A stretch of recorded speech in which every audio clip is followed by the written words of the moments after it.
Biden administration is going to buy 3 million barrels of crude to help refill the Strategic Petroleum Reserve. Last year's record sales drew down the stockpile to its lowest level since 1983.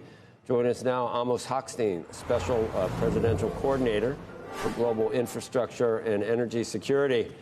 It's a fascinating, the whole SPR is fascinating, Amos, and we need to worry about when it's half full or when it's been depleted. Is the infrastructure in great shape to be refilled at this point? Is that something to worry about?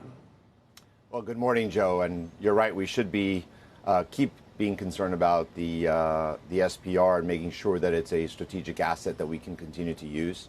As you noted, the president took the decision just as the war started to respond to the emergency and to release oil from the SPR to support the economy, which worked well. And now that we are in a position where we can replenish it, we should. The physical structure is in good shape. It's undergoing maintenance for the last few months and will continue to. But we are now able to start buying oil back into the SPR. It's a small start, 3 million barrels, but this is the beginning over the next several months to try to do what we can to get as good a deal as possible in this price environment. When you eventually leave the administration and go on to the private sector, are you going to say, look at my timing and how I did this? I could be an oil analyst. What was the average price? I mean, I'm not saying it's serendipitous, almost, but to see all the cuts that we saw from OPEC Plus and all the things that could have really, the war and everything else. I mean, we could be. I guess that skeptics said we could be refilling it at $150 a barrel. Instead, where was it sold? About an average price of about 95, and we got a chance to buy it back. That's almost like you're a trader. Buy high, buy low, and sell high. You sold high, you can buy low. You got your resume ready for Goldman Sachs? Joe, I think that President Biden wanted to do two things. One was to secure the U.S. and the global economy during the turmoil of last year. Remember, we were at above $120 a barrel at one point.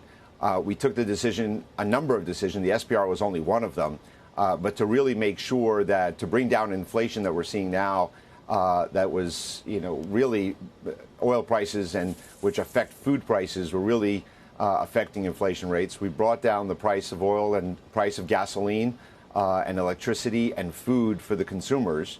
And now that we sold it at 95 and able to buy it back at a roughly $70, which is what we said all along. If you remember back in October, I came on your show and we talked about somewhere between $67, $72, $73 was our target price to buy it back.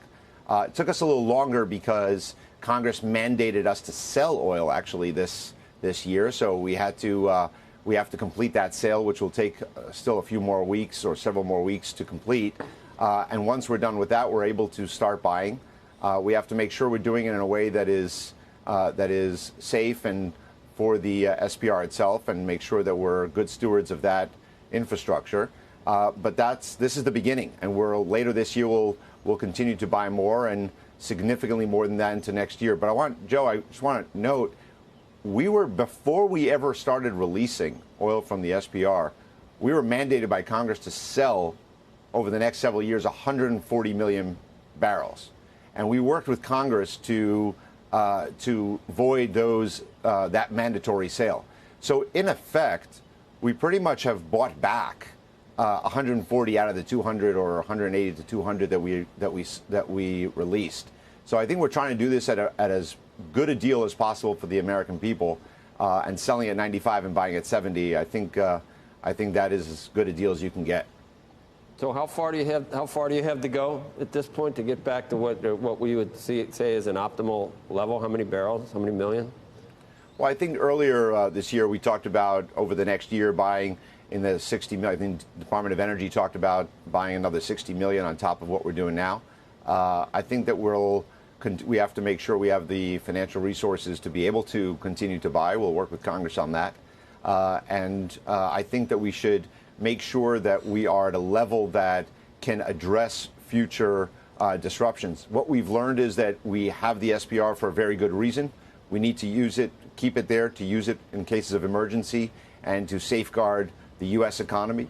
And that's something that we did this past year. The president was resolute. And remember, people didn't just criticize the decision as far as and predict that we'll be buying at 150. They didn't think the SPR releases would work in the first place. And I think so far we've done a pretty good job of this.